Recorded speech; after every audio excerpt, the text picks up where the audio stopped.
Good morning, folks. This is Greg Judy at Green Pastures Farm. Just got a cattle drive. Kind of the end of it right here. We still have quite a few more coming.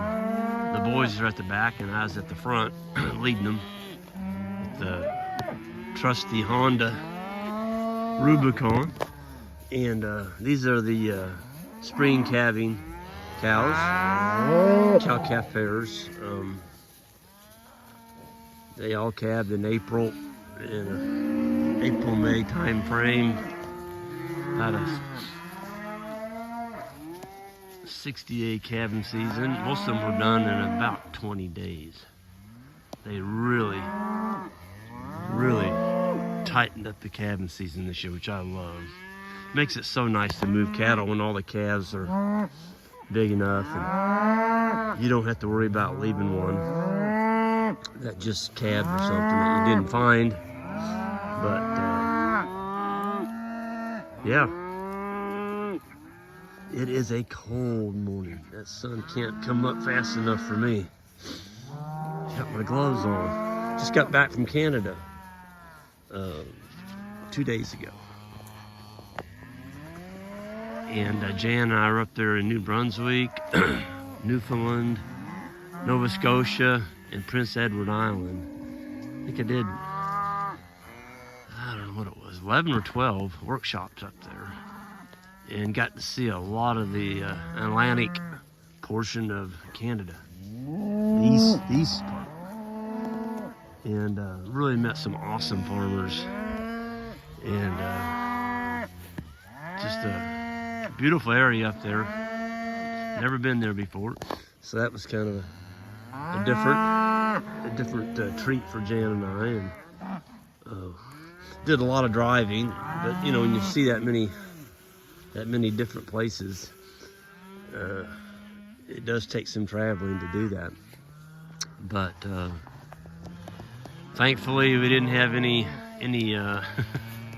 moose incidences, or there was a moose standing in the road or anything like that. So there was a couple times, you're driving at night and it's late and it's dark and it's just solid moose signs about every 5 miles. Look out for the moose. And I'm like, I'm just watching for that moose, you know. It's not like hitting a white-tailed deer. That'd be like hitting a horse.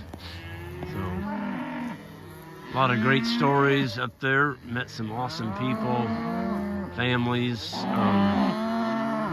Yeah, it's just nice to see how the other part of the country, folks are still, they're just like us. They're passionate. They want to do good on the land. They want to do better with their animals. And so yeah, that's what it's all about.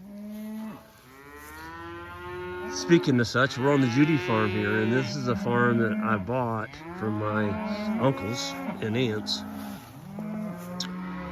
What year was that? 1993. And this was all cedars. This whole thing was cedars. Everything you're looking at here was cedars. There wasn't any grass in here. And I remember walking it with my Uncle Dan, and Dan was like, well, take these cedars off and get a little lime on here and bring some livestock on. You'd be surprised. And he was right. We did get the cedars off, and the soil on this farm was so hot, the acid. I remember we took soil tests and it was 4.8, and nothing was growing on it. Zero. Well, let me back up. Cedars, broom sedge, and kind of a sickly looking moss. Even the moss wasn't healthy. And today we have a vibrant cool season grasses. There's some warm season grasses coming in here now. We've got big blue stem and Indian grass on this particular field. And there's other things that, you're always going to have some weeds. That's just all part of it. Man, I tell you what, those cows, these that you're looking at here, they trotted all the way here.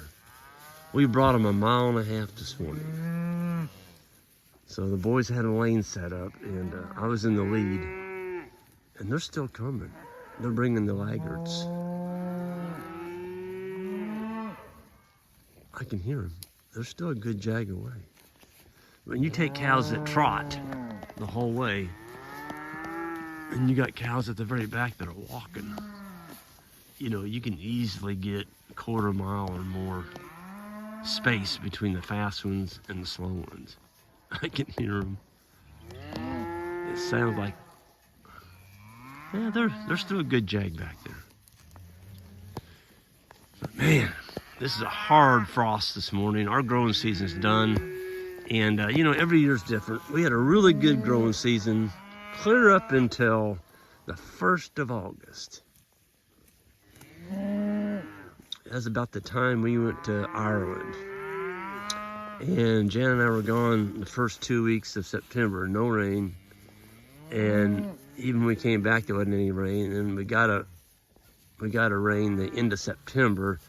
Well, then it dried up again. We haven't had a rain since.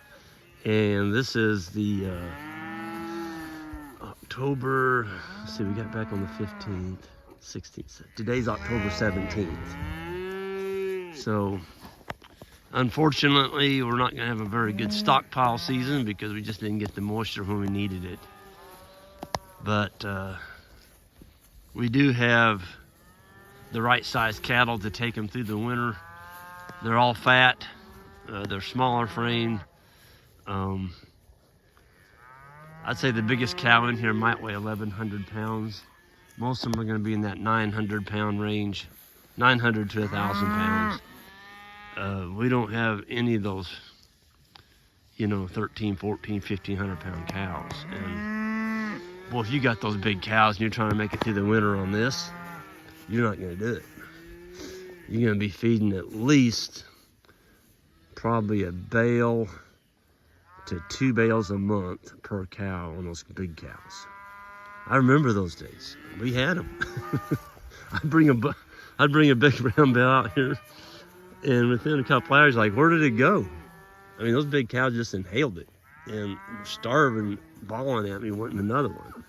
I'll never forget those days, and I don't want to ever go back to those days.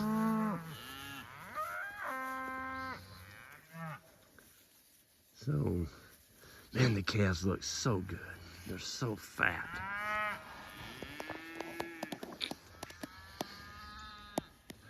But it sure felt good to get home, sleep in our own bed. Anytime you're gone that long, we were gone 15 days. And, you know, that's just a long time to be gone when you're away from the farm. But I'll tell you what, Isaac and Joel absolutely knocked a home run while we were gone. They did. Those boys just, I shouldn't call them boys, young men, those young men absolutely did a fantastic job. So we're very, very happy with that. And thank you, Isaac and Joel. Folks, I'm going to go ahead and end this. I'm going to put my glove back on. My fingers are about to freeze off. And we'll see you all next time. And be safe out there and hit that subscribe button on the way out if you would. Thank you.